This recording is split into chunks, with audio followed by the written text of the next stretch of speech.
በመጀመሪያ እግዚአብሔር ሰማይና ምድርን ፈጠረ። ሰማይና ምድር ማለቱ የስሞች መቀዳደም የሚያሳይ ነው እንጂ የተገኙትስ አንድ ጊዜ ነው።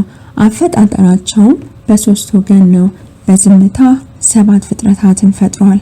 በመናገር 14 ፍጥረታትን ፈጥሯል። በመስራት አንድ ፍጥረትን ፈጠረ። እርሱም በዕለተ ዓርብ የፍጥረታት ሁሉ መከታቻና መደምደሚያ የሆነው የሰው ልጅን ፈጠረ። የሰው ልጅ ብቻ ነበር በገቢር በመስራት የፈጠረው። ይኸውም እግዚአብሔር ለሰው ልጆች ያለው ፍቅር መረዳት እንችላለን። ፍጥረት ሁሉ የእግዚአብሔር ፍቅር ውጤት ናቸውና ካለመኖር ወደ መኖር አምጥቶ የፈጠረው ጌታ የፈጠረውን ፍጥረታት አውቀን እንደ ፈጣሪነቱ እንድንገዛለት ነው። እግዚአብሔር ሌሎቹን አጎንብሶ አዳምን ቀና አድርጎ መፍጠሩ አዳም ገዥ፣ እናንተ ተገዥ፣ አዳም ተንሳይ፣ እናንተ ሟች ሲላቸው ነው። ሌላው ደግሞ መቆም፣ መቀመጥ፣ መተኛት፣ መነሳት እንዲችል አድርጎታል።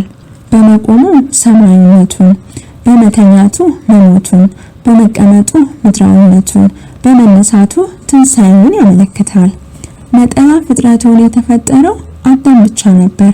እግዚአብሔር የአዳምን ብቸኝነት ተመልክቶ ረዳት እንደሚያስፈልገው በማጤን ሰው ብቻውን ይሆን ዘንድ መልካም አይደለም፣ የምትመቸውን ረዳት እንፍጠርለት በማለት በዚህ መሰረት ረዳት ይፈጠርለት ዘንድ እንቅልፍ ጣለበት።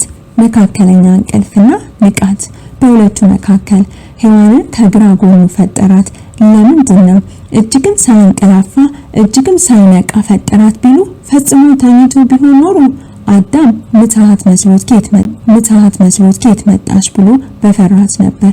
ፈጽሞ ነቅቶ ቢሆን ኖሮ ባመነው ነበር። ሔዋን የ15 ዓመት ጉብላ አድርጎ ፈጠራት።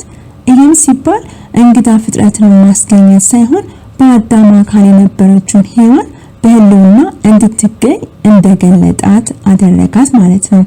ከጎኗ አጥንት መውሰዱ ከቤተሰብ በላይ ከባል በታች ሆንሽ ሲል ከመካከለኛ ጎን አደረገ። ዝቅ ብሎ ከእግሩ አድርጎ ቢሆን ኖሮ ፍጹም በተዋረደች ነበር። ከፍም ብሎ ከራሷ አድርጎ ቢሆን ኖሮ ፍጹም በኮራችበት ነበር። ሔዋን ብሎ ስም አወጣላት። ሔዋን ማለት የሔዋን እናት ማለት ነው። ትንቢቱ ግን እመቤታችን የሔዋን ሁሉ እናት ሲላት ነው።